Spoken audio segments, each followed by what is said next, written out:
اعوذ باللہ من الشیطان الرجیم بسم اللہ الرحمن الرحیم الحمد للہ رب العالمین وصلی اللہ علی محمد وآلہ الطاہرین.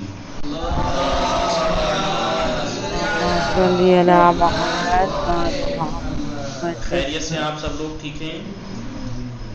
انما فاطمہ معصومہ خوبی شما شمیم علیزہ میم فیروز فاطمہ فیضہ ہینا میم کنیز فاطمہ فاطمہ زہرا نہال نکھت میم روبی صدف میم مونیس اور زینت فاطمہ. آپ لوگ ٹھیک ہیں لڑکوں؟ آپ کیسے ہیں؟ الحمدللہ. گفتگو چل رہی تھی آداب اسلامی کتاب میں. 17 درس تمام ہو گئے. 17 درس عیادت کے بارے میں تھا، بیمار کی عیادت کے بارے میں، حال چال لینے کے بارے میں. اس کے بارے میں 3 چیزیں بیان کی. پہلی اسلام کی، اس کے بارے میں اسلام کیا کہتا ہے اس کے بارے میں. دوسرا اس کے بارے میں روایات میں تاکید کتنی کی گئی اور ثواب کیا بیان کیا گیا ہے. اور تیسرا اس کے آداب کیا ہیں کس کے عیادت کے.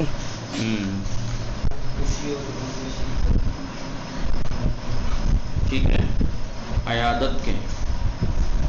لہذا اور یہ سب اصلاً بات کچھ موارد یہ بیان چل رہے تھے کہ ہمیں معاشرے اور سماج میں رہتے ہوئے کن چیزوں کا خیال رکھنا ہے، کون سی اچھی صفات جو ہم میں ہونی چاہیے ان کے بارے میں چل رہا تھا.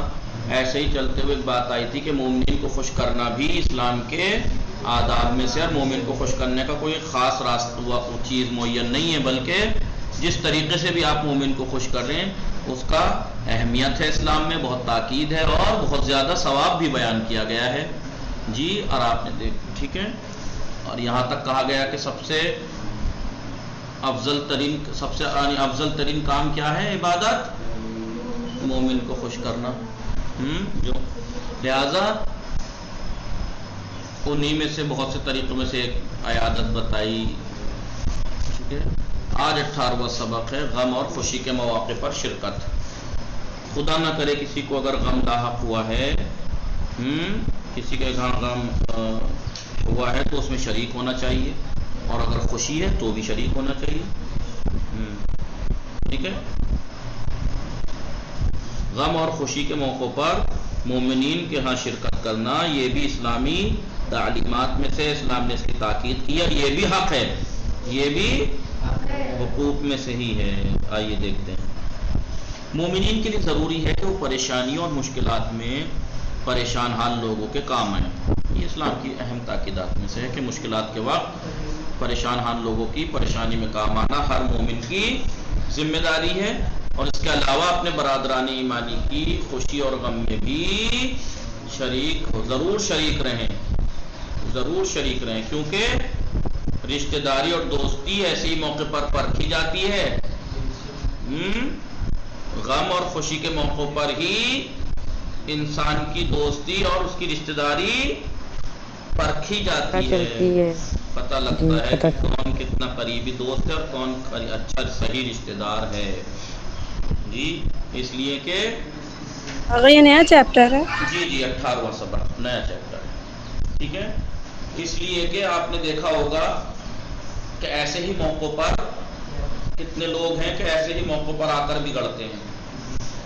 جی جہاں کسی کے گھر میں خوشیاں ہوتی ہیں وہیں کچھ نہ کچھ رشتہ دار اڑچنیں کھڑی کر دیتے ہیں، جبکہ حقیقی رشتہ داری کیا ہونی چاہیے؟ یہی تو ہے نا کہ اگر تمہارے خوشی ہے تو ایسے شامل ہو کے خوش ہو آپ کے ساتھ جیسے اسی کی خوشی ہے، حالانکہ ہے بھی وہ اسی کی کیونکہ رشتہ دار ہیں. اور غم میں بھی ایسے ہی ہے، غم میں بھی شریک ہوں. لیکن ایسے ہی موقع پر غم میں بہت سی دفعہ ہوتا ہے مصیبت جب پڑتی ہے ویسے تو آگے پیچھے رہیں گے ہمارے رشتہ دار بھی اور دوست و احباب بھی، جب تک حالات اچھے ہیں کچھ لوگ. لیکن جیسے ہی حالات ٹوٹتے ہیں کچھ لوگ ایسے غائب ہو جاتے ہیں جیسے تھے ہی نہیں، اور مصیبت میں دیکھ کے وہ ہٹ جاتے ہیں. تو سمجھ لینا کہ وہ حقیقی دوست، حقیقی رشتہ دار نہیں. اور آپ نے دیکھا ہوگا کہ بہت سے کیا ہوگا، ہمارے استاد اللہ ان کو صحت دے، نعیم عباس آبدی صاحب، وہ ہمیشہ کہتے ہیں کہ اگر کسی کو دیکھنا ہے کہ انسان کیسا ہے تو تو یہ دیکھ لیجیے وہ داماد کیسا ہے. اگر آپ کسی انسان کو دیکھنا چاہتے ہیں کہ انسان کیسا ہے تو دیکھ لیجیے داماد کیسا ہے.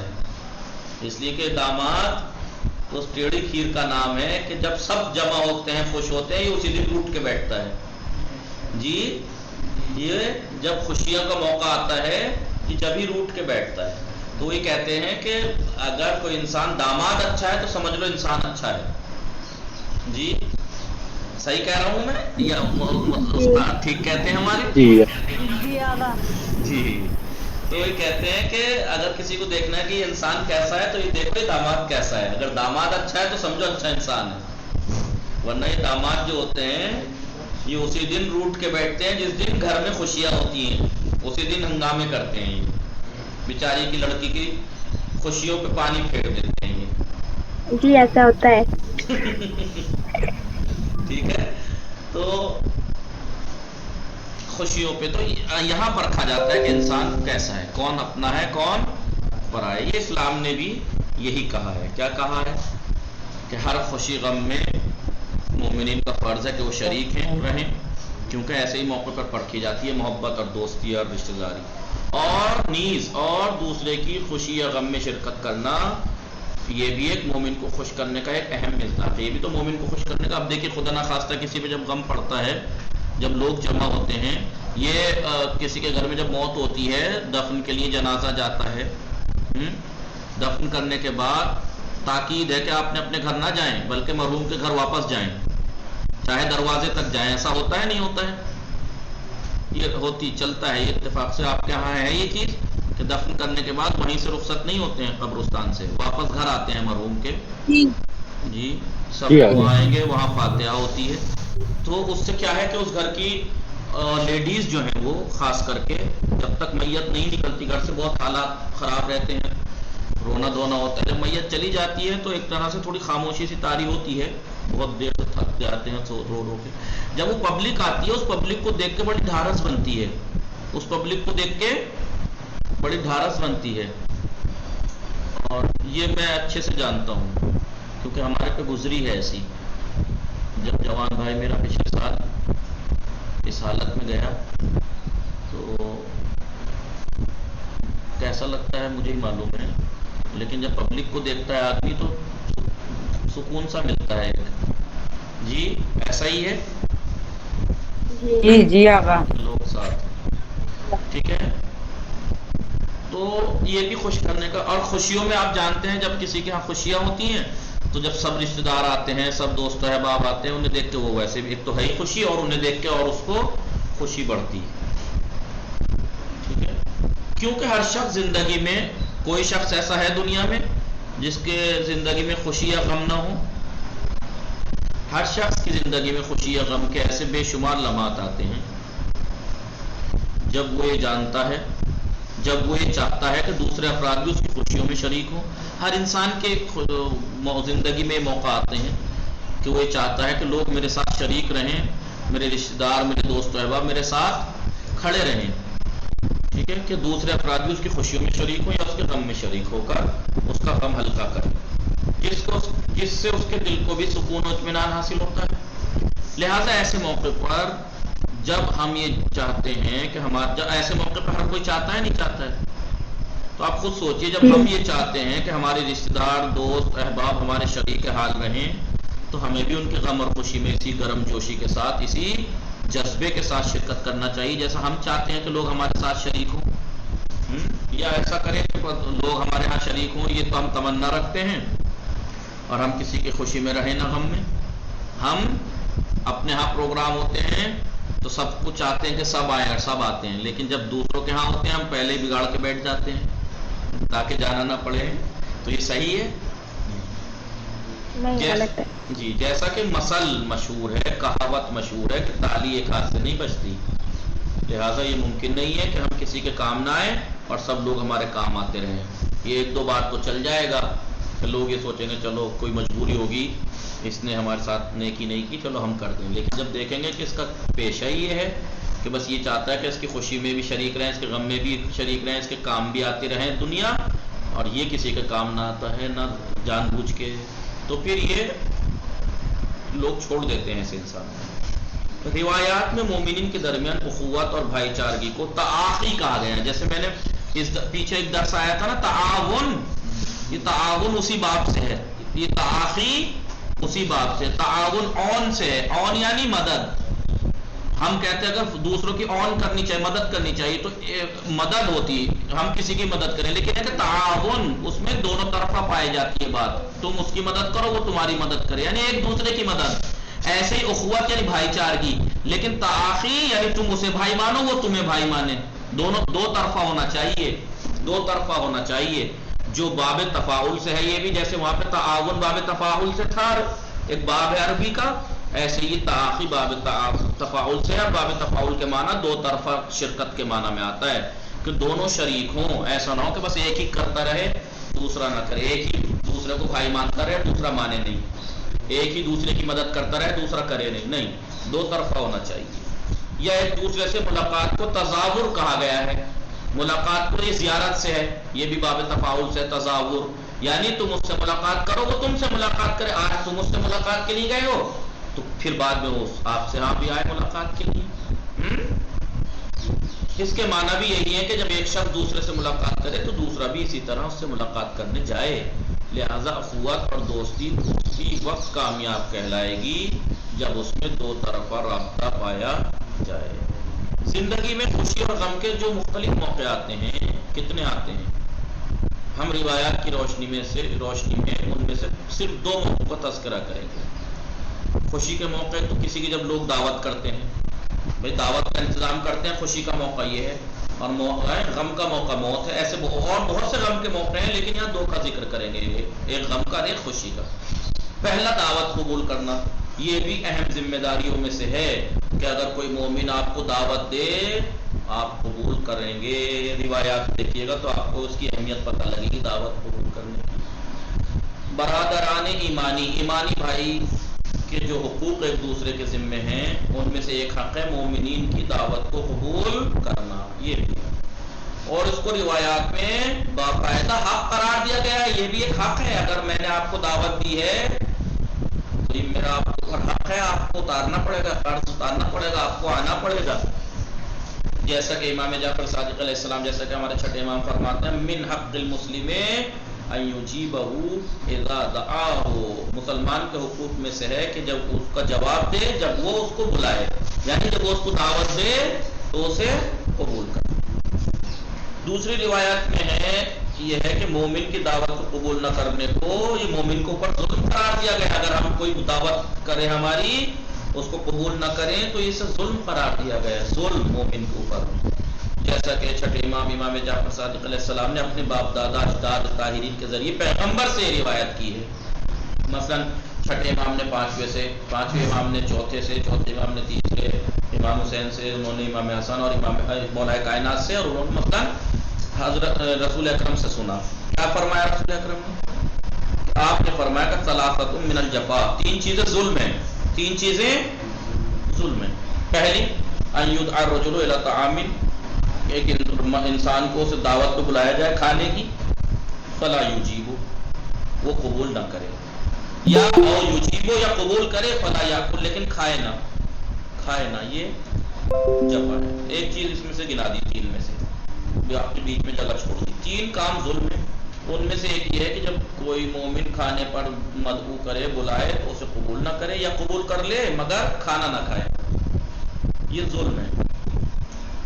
امام جعفر صادق علیہ السلام کا ارشاد ہے من الحقوق الواجبات للمؤمن علی المؤمن، مومن کو پر واجب حقوق میں سے یہ ہے، ایک یہ ہے کیا، ان یجیب دعوتہ، کہ اس کی دعوت کو قبول کرے. ایک مومن کو اوپر دوسرے مومن کے واجب حقوق میں سے ایک حق یہ بھی ہے کہ اس کی دعوت کو قبول. مذکورہ روایت میں، جو روایت ذکر ہے اوپر، اس میں اس حق کو صریحاً انہوں نے کہا کہ مومن کے اوپر مومن کے جو حقوق ہیں ان میں سے ایک یہ ہے، سیدھا صاف لفظ کہا گیا ہے مومن کے اوپر مومن کے واجب حقوق میں سے ایک حق یہ ہے. واجب لفظ صاف آیا ہے. مذکور جو روایات ذکر کی گئی اس میں حق کو صریحاً واجب قرار دیا گیا ہے، صاف طور سے بالکل، جس سے اس کی اہمیت کا اندازہ ہوتا ہے. کیونکہ جب کوئی آدمی کسی کو دعوت دیتا ہے تو اس کے مختلف اسباب ہوتے ہیں. بھائی جب دعوت دیتا ہے تو کچھ سبب ہوتے ہیں، کس خوشی میں کر رہا ہے، فلاں چیز کی خوشی میں کر رہا ہے، فلاں چیز کی. البتہ عام طور سے ولیمہ یا کھانے کی دعوت ہی کو اصل دعوت کہا جاتا ہے. اصل جو دعوت لوگ سمجھتے ہیں کیا مطلب ہے، ولیمے کی دعوت یا کھانا پینا ویسے کوئی دعوت. اور یہ بات طے شدہ ہے کہ جب کوئی شخص کسی کی دعوت کرتا ہے تو پھر مہمان کی شایہ نشان اس کی شان کے مطابق پھر وہ اہتمام بھی کرتا ہے. بھائی اگر کوئی کسی کو دعوت دے رہا ہے تو اس کی جیسی شان و شوکت کسی اعتبار سے پھر دعوت کا بھی تو انتظام کرے گا نہیں، اور اس پر رقم خرچ کرتا ہے، اور اس کی خواہش ہوتی ہے کہ اس کے تمام مہمان اس کی دعوت میں شریک ہوں. لہٰذا چنانچہ اس دعوت میں شرکت سے ایک طرف تو میزبان کا دل خوش ہوتا ہے، دیکھو مومن کو خوش کرنے کا مصداق بھی ہے جس سے مومن کو خوش کرنے کا ثواب ملتا ہے، اور دوسری طرف مہمان کے احترام سے احترام مومن کا ثواب بھی ملتا ہے، مومن کا احترام کرنے کا ثواب بھی ملتا ہے. لہٰذا کسی بھی مومن کو عذر کے بغیر اپنے مومن بھائی کی دعوت ٹھکرانا نہیں چاہیے. اگر کوئی پریشانی یا کوئی عذر نہیں ہے تو مومن کی دعوت نہیں ٹھکرانی چاہیے. اسی بنا پر پیغمبر اکرم صلی اللہ علیہ وآلہ وسلم نے مومن کی دعوت قبول کرنے کو دین کا حصہ قرار دیا ہے. بتائیے دین کا حصہ ہے یہ، جیسا کہ آپ صلی اللہ علیہ وآلہ وسلم کا ارشاد ہے، اوصی الشاہد من امتی والغائب، میری امت کے جو لوگ موجود ہیں وہ لوگ، والغائب اور جو غائب ہے یہاں موجود نہیں ہیں وہ لوگ، ان سب سے میری وصیت ہے ان یجیب دعوت المسلم، کہ وہ مسلمان کی دعوت کو قبول کرے، ولو علی خمسۃ امیال، چاہے اس کا گھر 5 میل کے فرسخ پہ ہی کیوں نہ ہو. 5 میل سمجھ رہے ہیں کتنا بیٹھے گا؟ تقریباً 1 میل 1.25 کلومیٹر کا ہوتا ہے، تو 8-9 کلومیٹر بیٹھ جائے گا. فَإِنَّ ذَلِكَ مِنَ الدِّينِ، اس لیے کہ دین ہے. تو یہاں پر جو 5 میل کہا ہے، 5 میل کہہ کے یہ نہیں کہنا چاہ رہے کہ بس 5 میل تک پہ ہے بات، اس سے زیادہ پہ آپ نہ بھی قبول کرو چلے گا، نہیں. 5 میل کہہ کے بتانا چاہ رہے ہیں یعنی چاہے اس کا گھر دور ہی کیوں نہ ہو، چاہے اس کا گھر آپ جا سکتے ہیں تو دعوت قبول کیجیے. اپنی امت کے ہر موجود اور غائب شخص سے میری وصیت ہے کہ مسلمان کی دعوت ضرور قبول کرے، چاہے 5 میل دور ہی کیوں نہ ہو، اس لیے کہ دین کا حصہ ہے. جی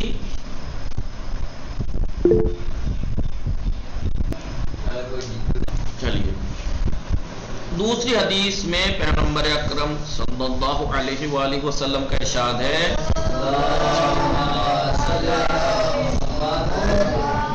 من لم یجب الدعوۃ فقد عصى اللہ ورسولہ. اللہ اکبر. بتائیے ہم لوگ معمولی بات سمجھ لیتے ہیں اس کو کہ دعوت کسی نے کی اور نہیں گئے یا نہیں کھایا یا منع کر دیا ہمیں نہیں آنا. مثلا دیکھیے کتنا اس سے کتنا بڑا ورڈ یوز ہوا ہے جس کو ہم معمولی سمجھ رہے ہیں. اس کے لیے جو بھی دعوت قبول نہ کرے فقط اصلہ، تو اس نے خدا رسول کی معصیت کی، نافرمانی کی.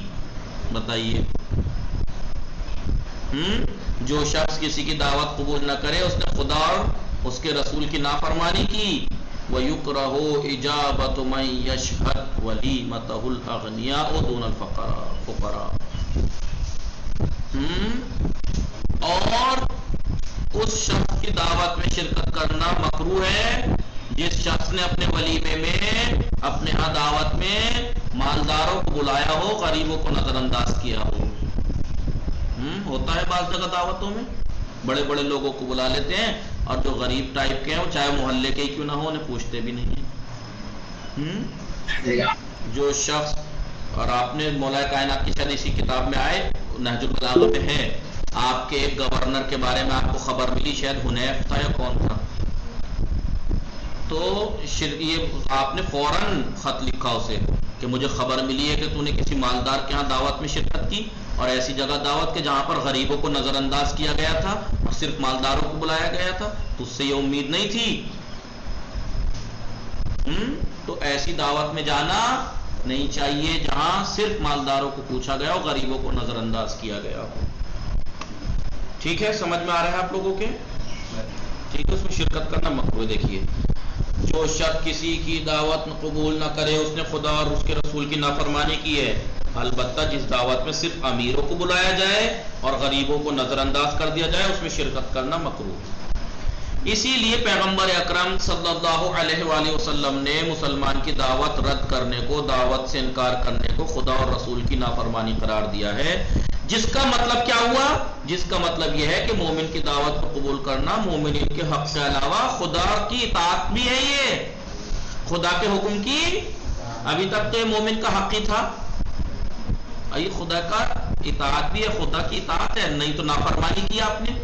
پیچھے روایت میں ہے رسول اکرم کہہ رہے ہیں، صادق رسول، امین رسول، وہ کہہ رہے ہیں کہ یہ جس نافرمانی کی، لہذا خدا کی اطاعت بھی ہے یہ، اور اس کی دعوت کو قبول کرنا۔ ہاں اگر اس دعوت میں صرف مالداروں ہی کو بلایا گیا جائے تو پھر پیغمبر اکرم کے حکم کے مطابق اس میں شرکت نہیں کرنا چاہیے، جس کی وجہ کیا ہے؟ جس کی وجہ یہ ہے کہ اسلام نے مادی برتری کے تمام معیاروں کو ختم کر دیا۔ پہلا دوسرا درس یاد ہے؟ اسلام میں برتری کا معیار مال دولت نہیں ہے، عہدہ نہیں ہے، رنگ نہیں ہے، روپ نہیں ہے، زبان نہیں ہے، یہ سب انسانوں کے بنائے ہوئے ہیں یہ معیار ملا کہ جو مالدار وہ برتر نہیں۔ اسلام میں سب برابر ہیں، اگر ایک فقیر ہے لیکن باتقوا ہے تو وہ افضل ہے۔ ان اکرمکم عند اللہ اتقاکم، خدا کے نزدیک تم میں سب سے زیادہ مکرم برتر وہی ہے جو تم میں سب سے زیادہ باتقوا ہے۔ لہذا اسلام نے جب برتری کے معیار کو تقوی قرار دیا ہے تو اس نے کس بیس پر اپنی دعوت میں صرف مالداروں کو بلایا ہے؟ اس کا مطلب یہ مالداری کو برتری کا سبب جان رہا ہے جی، اس لیے منع ہے، برتری کے تمام معیاروں کو ختم کر دیا ہے، اور اسے خدا کو یہ ہرگز پسند نہیں کہ صرف مال و دولت کی بنا پر کسی کو فضیلت دی جائے اور غربت کی بنا پر دوسرے لوگوں کو نظر انداز کیا جائے، بلکہ اسلام کی نظر میں فضیلت اور برتری کا صرف ایک ہی معیار ہے، وہ ہے تقوی۔ تقوی چاہے غریب ہو، فقیر ہو، متقی ہے تو برتر ہے۔ لہذا اگر کسی انداز احترام سے، کسی کے احترام کے انداز سے مال و دولت یا قومیت کی بو آتی ہو، وہ اسلام کی نگاہ میں لائق مذمت ہے، اسلام اس کی مذمت کرتا ہے۔ یہی وجہ ہے کہ جس دسترخوان پر صرف اہل دولت مدعو ہوں، مالدار بلائے گئے ہوں، پیغمبر اکرم نے وہاں بیٹھنے سے منع فرمایا ہے۔ ہاں دیکھیے میں ابھی جو ذکر کر رہا تھا یہ آ گئی بات، اور یہی سبب تھا کہ جب حضرت علی علیہ السلام کو یہ اطلاع ملی کہ بصرے میں آپ کے گورنر نے، آپ کا ایک گورنر تھا حنیف، عثمان بن حنیف، یہ بصرے میں گورنر تھا جناب عثمان بن حنیف، انہوں نے ایک ایسی دعوت میں شرکت کی، آپ کو جب یہ پتہ لگا کہ اس نے ایسی دعوت میں شرکت کی ہے تو آپ نے اس کی باقاعدہ تنبیہ فرمائی، جیسا کہ نہج البلاغہ میں ان کے نام آپ کا ایک خط موجود ہے، نہج البلاغہ میں جائیں گے مل جائے گا۔ یا اپنا حنیف، اے حنیف کے بیٹے، فقط بلغنی، میرے پاس یہ خبر پہنچی ہے، ان رجلا من فتیۃ اہل البصرہ دعاکا، کہ بصرے کے بصرے کے رہنے والے جوانوں میں سے ایک جوان نے دعا کا، تیری دعوت کی ہے، الی مأدبۃ، جی تو فاسرعتا، تو نے بڑی جلدی دکھائی الہی وہاں جانے کی، فستطاب لک الالوان وتنقل الیک الجفان، جی تو اور تمہارے سامنے ایک کے بعد ایک رنگ برنگے کھانے آتے رہے اور طرح طرح کے خون پیش کیے جا رہے تھے۔ وما ظننت، مجھے امید نہیں تھی کہ انک تجیب لطعام قوم، کہ تو ایسے لوگوں کی دعوت کو قبول کرے گا، عائلہم مجفو وغنیہم مدعو، جس میں غریبوں کو نظر انداز کیا گیا ہو اور مالداروں کو پوچھا گیا ہو، مجھے امید نہیں تھی تم سے کہ تم نے ایسا کرو گے۔ آپ نے باقاعدہ خط لکھ کے ڈانٹا، اے حنیف کے بیٹے، مجھے یہ خبر ملی ہے کہ بصرے کے ایک جوان نے تمہاری دعوت کی تو تم فوراً پہنچ گئے اور تمہارے سامنے ایک کے بعد دیگرے رنگ برنگے کھانے، طرح طرح کے خون پیش کیے جا رہے تھے، مجھے امید نہ تھی کہ تم ایسی دعوت قبول کرو گے جہاں غریبوں کو نظر انداز کر کے صرف مالداروں کو پوچھا دعوت دی گئی۔ لہذا جب تک دعوت میں اسلامی احکام کے خلاف کوئی بات نہ ہو، مومن کی دعوت کو رد نہیں کرنا چاہیے، کیونکہ یہ مومن کا حق بھی ہے اور خدا اور رسول کے حکم کی اطاعت بھی ہے۔ یہ خوشی کا موقع ہوتا ہے جس میں انسان کو، اب غم کا موقع ہے وہ تعزیت تو انشاءاللہ کل پڑھیں گے۔ وصلی اللہ علی محمد وآلہ وصحبہ، اللہم صل علی محمد۔